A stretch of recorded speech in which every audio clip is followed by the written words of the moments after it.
Televisión Insular presenta Telesur Noticias. ¿Cuál es el plan que tienen ellos? Porque las camas son... Buenos días, nos unimos a un punto de prensa que se está haciendo acá con distintos medios para saber la realidad del balance de la situación actual del hospital base del archipiélago de Chiloé.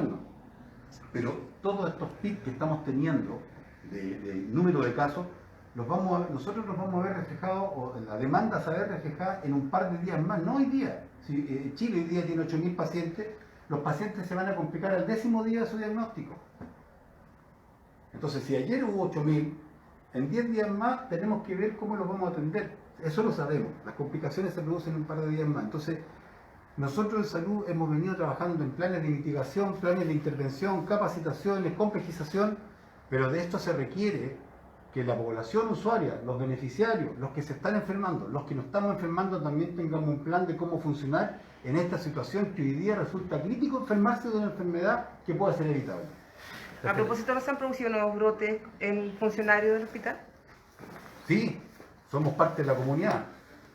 Como brote no. En un comienzo, al comienzo de la pandemia, en este proceso de aprendizaje, tuvimos una mayor cantidad de funcionarios enfermos. Eso es verdad, y todos lo conocieron y lo conversamos en la prensa en su momento. Pero hoy día nuestra gente se está enfermando, yo me atrevería a decir que un poco menos que el resto de la población. Es verdad que estamos vacunados. Aquí la gran mayoría de los funcionarios se inoculó, está vacunado, ¿no? Con los esquemas que tú quieras. Pfizer, Coronavac, lo que tú quieras. Pero, y uno puede ver que también nuestros funcionarios, nuestros compañeros de trabajo enfermos, son menos que en un comienzo. Eso es verdad. Doctor, le quiero consultar con respecto a la situación... Sí, Francisco, dale. Francisco, dale. Dale, Francisco. Ya, sí, doctor Cerda, quiero que se entienda también que es una pregunta y una crítica. Sabemos la importancia de la comunicación interna de quienes están involucrados directamente en resolver esto finalmente, que son ustedes, los que están ahí en la primera línea. Tal como usted indicaba, hay una comunicación diaria con el nivel central y con el gestor de camas críticas. Pero ¿qué importancia se le da a la comunicación de riesgo? Antes del reporte de ayer, desde el 23 de marzo que se comunicaba la situación de disponibilidad de camas críticas, la estrategia comunicacional del Hospital de Castro de aquí en adelante va a ser distinta, porque no se trata de hacer una alarma pública ni nada, sino que de comunicar la real situación en la cual nos encontramos, que la gente entienda el riesgo de que corre, si no se cuida finalmente, no va a tener acceso quizás en el futuro a la posibilidad de salvarse a través de una cama crítica, de un ventilador mecánico. Entonces, hacia eso apunta mi pregunta, y hacia eso también apuntaba el tratar de encontrar esta información que hace igual harto tiempo la estábamos buscando. Entiendo su pregunta. La comunicación de riesgo. Sí, entendí su pregunta. Yo creo que como en este tipo de situaciones todas las estrategias son válidas, yo creo que uno puede estar en condiciones de evaluar cambios de estrategia y si usted piensa y el resto de la gente piensa que saber cuánto colchón tenemos de camas como para ver si me someto a un riesgo o no pudiese influir en la población, yo creo que también valdría la pena explorarla. Así que en ese sentido yo personalmente me comprometo a evaluar un cambio de estrategia, pero yo sinceramente, Francisco, quisiera que en realidad la gente entendiera que no necesitamos para someterme a un riesgo saber si tengo camas para que me pueda tratar o no. Fíjate, yo creo que eso es como llegar un poco tarde por la diferencia de días que le decía yo que ocurre entre la enfermedad y la complicación. Sí, si eso nos va a ayudar, indudablemente que, claro, aquí la gente está sometida a mucha carga laboral y mucho estrés, tendremos que ver la forma de hacer una cosa que se entienda, porque también tienen que ser herramientas que se entiendan y no que lleven a confusión. Cuando tú sacas un numerito que dice 000, yo creo que la gente llama a confusión eso. Vamos a buscar un instrumento que permita transmitir nuestra carga laboral y que salga y que se refleje con la realidad también. Entendí su pregunta y me parece una buena sugerencia. Doctor, le quiero consultar, doctor Cerda, con respecto a la situación que se le consultaba ayer a el doctor Jorge Tagle, de Macrozona. Con respecto a la situación de los casos por PIN, que es algo que nos ha venido preguntando muchos auditores con respecto a la situación. Daba a conocer que en nuestra región existen 6 niños por esta enfermedad que están vinculados directamente con la situación del COVID. Pero se mantiene en Puerto Montt una persona que es de Castro. Nos gustaría si usted nos puede aclarar que si efectivamente se trata de la niña o la persona que se encontraba en el hospital de Castro, que fue trasladada a Puerto Montt y que realmente se da como caso por COVID, porque se está haciendo la investigación para entregar esa información. Nos gustaría saber si esa situación se da a conocer como caso PIN relacionado al COVID. Yo le voy a comunicar a usted lo oficial del hospital, porque nosotros trasladamos muchos pacientes, ¿te fijas? Puede haber un malentendido. Puede haber un malentendido. Sí. Pero respecto al caso que yo mismo comuniqué la semana pasada, le puedo decir que ese paciente evolucionó en forma satisfactoria, se fue a su domicilio y en algún momento se pidió una nueva evaluación porque queríamos ver cómo iba evolucionando y sigue en su domicilio. Estuvo un par de horas con nosotros para hacer una evaluación y el paciente con el diagnóstico confirmado en este momento está en su domicilio. En buen estado. En buenas condiciones, evolucionando favorablemente con las terapias que corresponden. Lo segundo, han llegado pacientes con con sospecha diagnóstica de PIN, que después de la evaluación de nuestros especialistas, que están haciendo, ellos están haciendo un trabajo que también hacen hace mucho tiempo, en coordinación con los inmunólogos de Puerto Montt, los infectólogos de Puerto Montt, pediátricos me refiero, y se han descartado. Ese es el caso confirmado. Sospecha tenemos a cada rato, pero el diagnóstico confirmado y que manejamos nosotros es ese. Si hay otro paciente que esté en Puerto Montt y que le ha cambiado su condición, yo lo desconozco. Que hayamos trasladado a algún paciente con ese diagnóstico a Puerto Montt, yo lo desconozco. Tengo entendido que no. Así que sí, esa fuente no sé de dónde salió, pero lo que yo manejo, y después de haber conversado en la mañana con el jefe de pediatría, es lo que le acabo de informar. Bueno, le consultábamos, doctor Arturo Selva, con respecto a este tema, porque nosotros como medio, como Radio Chiloé, le consultamos esta consulta al doctor Tagle ayer en este punto de prensa, y dio a conocer lo que ya le manifestábamos. Son 6 personas, son 6 niños que se han contagiado por esta enfermedad relacionada al COVID, que es el PIN, y manifestó que en Puerto Montt sí tienen una persona hospitalizada, un menor de edad, que corresponde a la ciudad de Castro. Por eso se lo queríamos consultar a usted, porque probablemente, a lo que voy concretamente, puede ser que sus padres estén en Puerto Montt por alguna otra actividad y que se haya contagiado y haya ingresado al hospital sin pasar por la situación del hospital de Castro. Puede ser, vamos a hablar de teorías. Ustedes saben que no todos los pacientes que están en Puerto Montt con algún problema de salud, primero, no todos son beneficiarios del sistema público de salud, nosotros somos responsables de eso. Hay un sector de pacientes que son beneficiarios de otros seguros de salud, los privados, las Fuerzas Armadas, etcétera, que por base a sus convenios se atienden directamente en las clínicas, ¿no? Así que yo desconozco detalles de ese paciente, no sé si consultó directamente allá, no sé si fue trasladado por nosotros, lo desconozco, pero situaciones pueden haber varias. Hay pacientes, ustedes saben, que así, que por la razón que sea, van y consultan directamente en algún establecimiento de salud de Puerto Montt, no lo sé. Nosotros, demuestro un botón, la paciente que nos llegó trasladado de Villarrica, tiempo atrás, resulta que no era de Villarrica, la señora era de Santiago, andaba de vacaciones en Villarrica, pero pasó por los hospitales de Villarrica, Padre Las Casas, Temuco, y se fue de alta desde Castro. Entonces, esas situaciones son un poco dinámicas.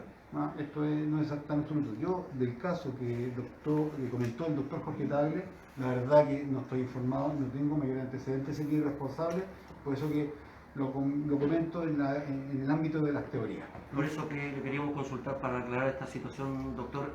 Voy a llamar al doctor Tagle para poder aclararla y yo tener claro de qué se trata también y poder, en el fondo, retrucar y hacernos cargo de los pacientes. Cuando un paciente que está hospitalizado en nuestro centro y viene de recuperación, viene de salida, nosotros nos hacemos cargo de esos pacientes y los rescatamos apenas podamos, porque sabemos que ellos están con alta demanda también de asistencial y de recursos camas. ¿Hay otra pregunta para ya ir finalizando, colega? Sí, quisiera preguntar exactamente si ustedes tienen el dato en porcentajes de qué cantidad de personal tienen hoy día operativo en el hospital de Castro con respecto a la situación normal que tenían, digamos, con toda la dotación de personal. Francisco, yo no manejo el porcentaje. Lo que sí te puedo decir que este hospital tiene muy poco personal fuera por causas legales que son de embarazo o de protección por pacientes mayores de 60 años o por enfermedades crónicas. Es un hospital que tiene muy poco personal en su casa en resguardo. Yo quiero hacer ese reconocimiento a nuestra gente. Aquí yo creo que somos un ejemplo y eso tampoco lo ha reconocido así, como de crítica, como decía Francisco recién ustedes, que sería interesante que pidieran las cifras de otros recintos asistenciales. El personal de este hospital de verdad se ha sacado la mugre y en serio está aquí, donde las papas queman. Miren, conozcan las realidades de otros hospitales, de la zona central, de Puerto Montt, donde quieran, ni hablar de la red. Entonces, nosotros hemos sumado mucha gente acá, Francisco, pero la gente que se ha ido es poca. ¿Cuál es lo importante de esto? La gente que está en su casa es un respaldo, es un reemplazo. Los otros son contrataciones adicionales. La gran mayoría de los que están aquí hoy día son contrataciones adicionales. Hay respaldo, por supuesto, hay reemplazo, claro que sí. Pero yo diría que está muy por arriba muy poquito por arriba de lo habitual. La gente, de verdad, el personal aquí, con las diferencias que podamos tener, hay que hacerle un reconocimiento que se ha dado del todo por el todo. Carolina, ¿Daniela te da La última consulta, lo que pasa es que el doctor García dijo al principio de la conferencia que se espera para la próxima semana un gran aumento de casos comunitarios. ¿A cuánto podría llegar? ¿Podría ser como la ola que vivimos la vez pasada con más de 1000 casos en Chiloé? Ojalá que no. Ojalá que no. Es difícil estimar números. Lo que ha estado pasando en el resto del país es reflejo de lo que pudiera llegar a pasar acá. Y tememos eso. Lamentablemente, si ustedes revisan los medios nacionales, se han dado cuenta que este brote ha sido mucho más intenso en esta oleada que en las anteriores.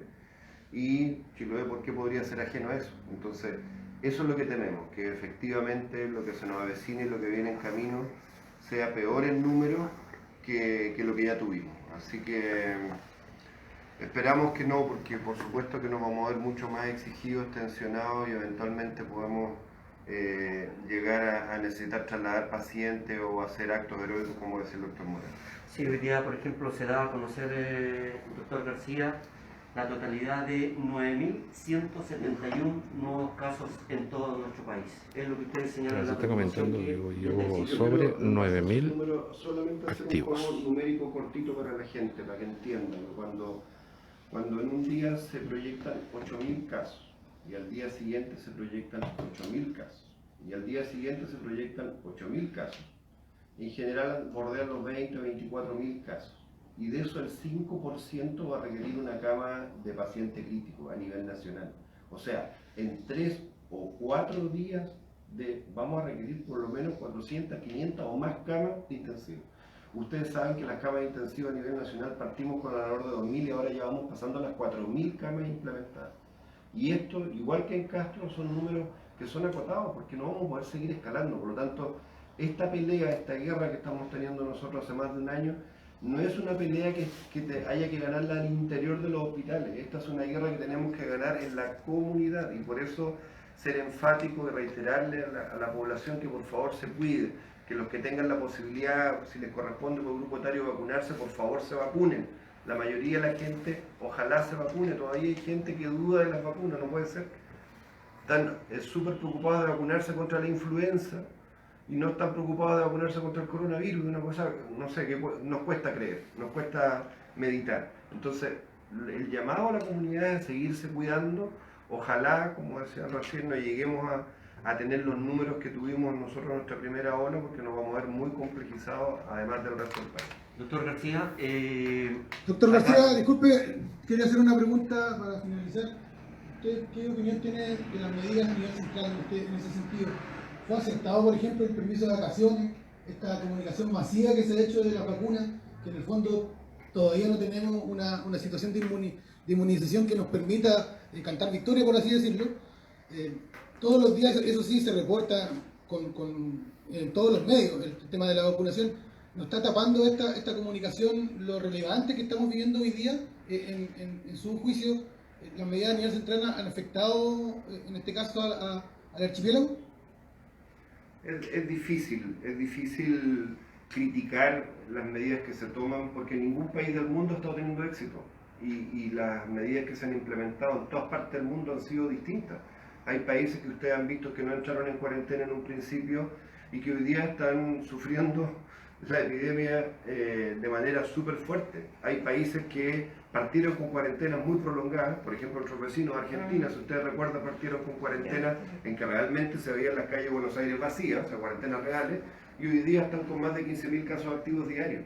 O sea, el poder criticar las decisiones que se han tomado creo que es un poquito irresponsable. Creo que estamos todos aprendiendo en esta pandemia. Todas las medidas que puedan ser útiles, yo creo que hay que tratar de aplicarlas. Si la autoridad sanitaria toma la indicación de hacer cuarentena, nosotros como ciudadanos creo yo que tenemos el deber moral y ético de ojalá cumplir esa cuarentena. Somos líderes en vacunación, todos tenemos apostadas nuestras cartas a la vacunación y la gente que más estudia en esto está convencido que la vacunación es el único camino junto con seguir con las medidas de prevención. Por lo tanto, más que criticar o poner en tela de juicio las medidas que se han tomado, yo creo que tenemos que alinearnos todos, los técnicos y los políticos, en empujar este carro y ojalá transmitirle a nuestra comunidad que se siga cuidando.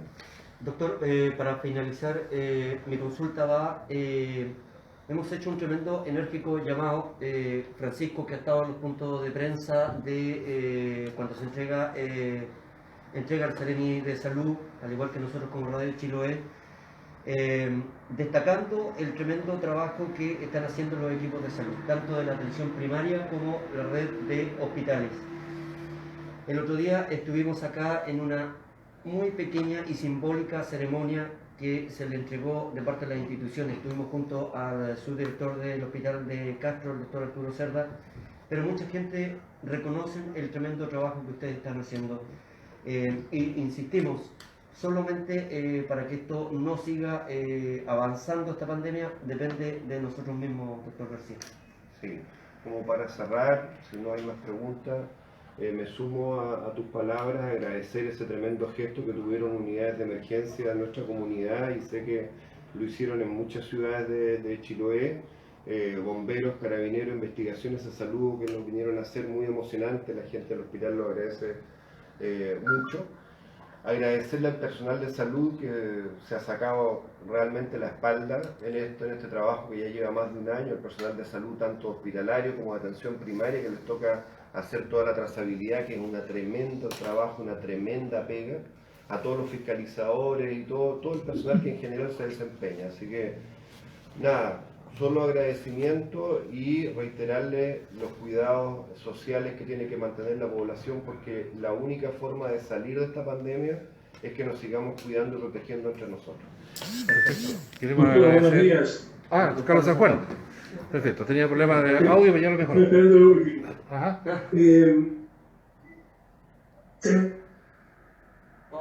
Tenemos en puesta una epidemia como la influenza que ya ha demostrado otros años que causa incidencia. ¿Qué antecedentes hay a nivel local en el hospital de años anteriores con respecto a esta situación de la influenza?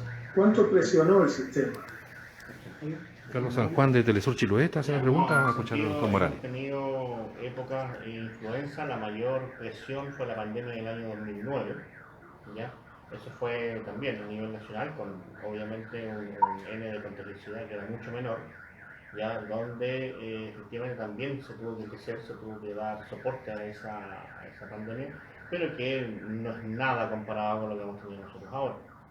Ya, o sea, no es comparable la influenza como germen versus el coronavirus. Ya estamos viviendo algo nuevo para toda esta generación. No es comparable en ningún tipo. Hay que reconocer también que el año pasado, con medidas de prevención que nosotros divulgamos por todos lados, y en base a su pregunta, don Carlos, vimos que efectivamente, concomitantemente, se vio un beneficio que las patologías respiratorias, incluyendo la influenza, tuvieron muy baja incidencia el año pasado. Entonces eso es un dato que hay que tener. A pesar de eso, la campaña de vacunación está, porque también es una patología que en cierto grupo poblacional es muy crítica. Así que esperemos que eso se siga dando este año y que si nuestra población persiste y mantiene los elementos de protección personal y las medidas de protección general, también se ve reflejado en que la curva o la incidencia se mantenga también baja. Si aumenta quiere decir que no están cumpliendo con las medidas, eso es lo primero. Entonces esperemos que no se dé así la cosa para que hable bien de nuestra población, que también se está jugando el todo por el todo para zafar de esto. Don Carlos, ¿alguna otra pregunta para finalizar? No, estaríamos muy amables, muchas gracias. Un gusto a todos, que tengan buena jornada. Muchas gracias. Perfecto. Van a finalizar entonces, gracias a los colegas que están conectados. Doctor, estamos finalizando también la transmisión en vivo. Quisimos estar, digamos, atentos a las cifras, que es lo que más se conversa, ¿cierto?, en el día de hoy. Usted fue muy enfático en todo caso a señalar que, más allá de decir cuántas camas quedan hoy día, cuántas quedan mañana, doctor, es lo importante que la gente tome conciencia de lo que estamos enfrentando. ¿Cuál ha sido el balance de este encuentro con la prensa igual en el día de hoy? Buenos días. Buenos días. Bueno, el encuentro con la prensa siempre es bueno. En realidad los medios de comunicación social lo que hacen precisamente es el nexo entre la población y nosotros los que estamos haciendo el trabajo. Así que siempre se agradece. También se agradece su visión, porque en el fondo uno de repente tiene un punto de vista un poco sesgado a la hora de transmitir información. Yo sí quiero ser claro y enfático en lo que venimos repitiendo. Hoy día el tema el recurso cama hoy día es escaso, poco. Y la verdad que uno no visualiza un futuro muy seguro con respecto a que la red sea capaz de sostener nuestros eventuales requerimientos si es que no cambiamos la tendencia. Esto puede sonar como una amenaza, hay que tenerlo clarito. Si es que no cambiamos la tendencia, vamos a estar en problemas. Aquí o en cualquier parte de Chile. Problemas que, como decía el doctor García hace un rato, es cosa que miran a los vecinos. Es cosa que miran a los vecinos, es cosa que veamos países del primer mundo cómo le ha ido con vacuna puesta. Entonces, así que esa es la situación siempre optimista, pero en realidad casi al borde de la edad. Así que por favor yo insisto a la población, no se cansen, carguen pila. En el fondo aquí podemos mantenernos a raya de esto, evitemos infectarnos. Si uno tuviese la seguridad que no va a ser una cifra más, sería lo mismo, pero nadie tiene esa seguridad. Y nadie queremos, ninguno de nosotros, ni nuestros funcionarios, y imagino que usted que está en otro lado, nadie quiere ser parte de la cifra de letalidad de esta enfermedad. Seguramente mañana va a salir titular por ejemplo, el diario que estuvo presente el día de hoy, o otros medios, que no es sensacionalismo, sino que es verdad que estamos al borde de, en cuanto a, sin dar cifras, doctor, pero simplemente que estamos al borde de, en tema de camas UCI y camas UTI. Nosotros estamos a nuestro límite. Tenemos un colchón muy pequeñito, y yo no saldría ni siquiera a pasear tranquilo con eso. Perfecto. Muy amable. Muchas gracias. Queremos terminar con una buena noticia en otro ámbito, doctor García, porque si no lo tomamos ahora, porque su agenda es completa como todos los facultativos acá. Y digo buena noticia porque ya esta semana partió con todo la unidad de patología cervical, que ya lo habíamos comentado, ¿cierto?, con distintos estamentos, y el doctor Vázquez, que es una de las partes, digamos, componentes de este equipo multidisciplinario, estaba muy contento. Me imagino usted también ahí como encabezando esta área, y la buena noticia para la mujer en general. Estamos en vivo a través de la página del hospital, doctor. Sí, sí, por supuesto. Lo habíamos anunciado en un punto de prensa anterior y ahora ya se echó a andar esta semana en nuestra unidad de patología cervical, que está destinada a tratar a pacientes que son portadoras de algunas enfermedades del cuello del útero y situaciones precancerosas. ¿Ya? Eso se echó a andar esta semana, está funcionando de manera óptima. Así que nada, muy contentos, y de a poco vamos a ir haciéndonos cargo de todas las pacientes de la red que requieren ese tipo de atención. Perfecto, esto ya partió con esta modalidad presencial, se va a extender, digamos, a distintas zonas de Chiloé, y va a romper con un mito esto de que la preocupación de la mujer, ¿cierto?, tiene que ser fundamental, no esperar, o la excusa de que tiene que ir a Puerto Montt, ahora ya tiene la posibilidad de hacerlo acá in situ en Castro. Claro, todas estas pacientes van a ser atendidas de manera presencial, por supuesto. Nosotros estamos atendiendo de forma presencial durante toda la pandemia, y evidentemente que va a ser un tremendo aporte para todas las pacientes portadoras de esta enfermedad, ya no el tener que viajar de aquí en adelante hacia Puerto Montt a resolver este problema. Buenas noticias, y la escuelita que con mucho cariño le dice a la gente, ¿cierto? Causó mucho efecto positivo que esté funcionando la escuela hospitalaria Chiloé, que es otro tema fundamental también para recalcar. Sí, no, excelentes noticias, así que felicitar a todos los que han hecho partícipe de esta maravillosa información. Gracias, doctora. Gracias a ti. Y estoy muy bien. El doctor Manuel García, bueno, nosotros estamos culminando, fue un punto de prensa que partió pasadito a las 11 de la mañana y básicamente se refería a la realidad, ¿cierto?, de las camas con que se cuentan el día de hoy acá, hospitalaria, ¿cierto?, con este funcionamiento que no es menor, ¿cierto?, de más de un año ya de pandemia y que no ha dado tregua, pero también el trabajo que ha sido estoico de parte de los funcionarios acá ha sido obviamente aplaudido por todos. Y claro, por ahí en el punto de prensa también recordaban el homenaje que se hizo en gran parte del país, acá también a nuestro centro hospitalario por parte de unidades policiales, carabineros, PDI y bomberos, que se apersonaron en el Día Internacional de la Salud para entregar un sincero homenaje. Ojo con el tema de la capacidad de camas, como decía el doctor Arturo Cerda, que se, puntualizó básicamente en gran parte de este punto de prensa respecto a la realidad de las camas UCI. Ya en estos momentos hay 21 camas ocupadas de 22, así que por favor a tomar en serio todo este tema y bueno, también en camas UTI de 16 hay 13 actualmente ocupadas. Estamos finalizando este encuentro con ustedes que siempre nos siguen. Muchas gracias, estar atentos en cualquier momento a la información. Recuerde que hay un teléfono que es clave para que ustedes por favor siempre lo tengan agendado. De repente dicen, ¿sabe que nos cuesta mucho comunicarnos con algunos estamentos del hospital? Hay que tener paciencia. Hoy en día se está trabajando de manera presencial, pero también a través del teléfono. Hay que insistir, pero uno de los teléfonos que tiene que tener siempre agendado es el de OIRS, ¿ya? Donde se puede también gestionar comunicación con otras áreas que usted requiera. Es el 652-490-548, ¿ya? Para que usted lo tenga siempre ahí, ojalá pegadito ahí en el refri o en su agenda personal. 652-490-548.